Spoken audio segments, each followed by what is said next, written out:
Presented by BM Recording Studio, Alamnagar, Madhepura. जाइछी त जोना हे गजोना हे गई जाइछी त जोना हे गजोना गे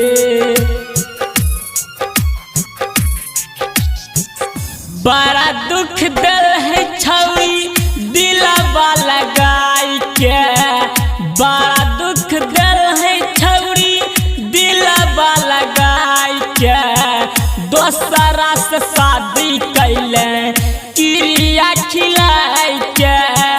दोसरा से शादी कैले क्रिया खिलाई के जिया मर के छौरी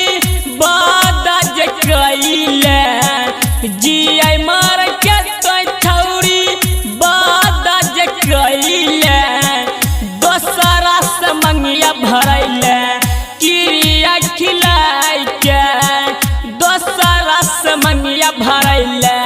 क्रिया खिलाई के जीता हूँ मैं तेरा नाम लेकर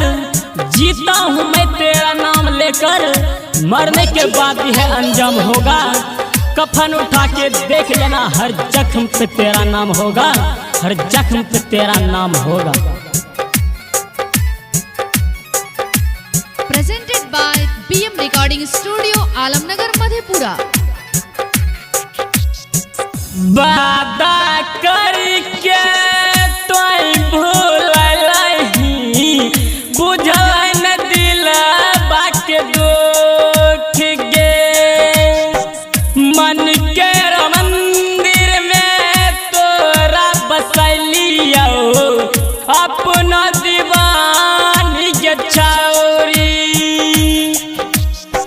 मन के मंदिर में तोरा बसलियो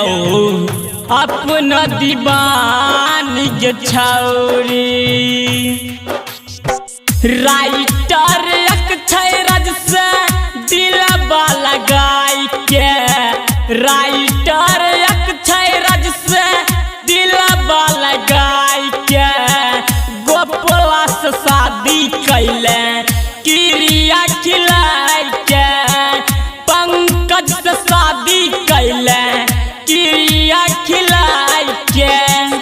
बड़ा दुख दिल है छौरी दिलवा लगाई के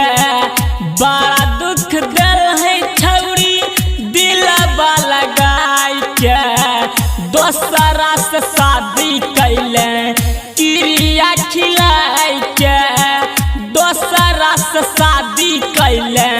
क्रिया खिलाई के जिया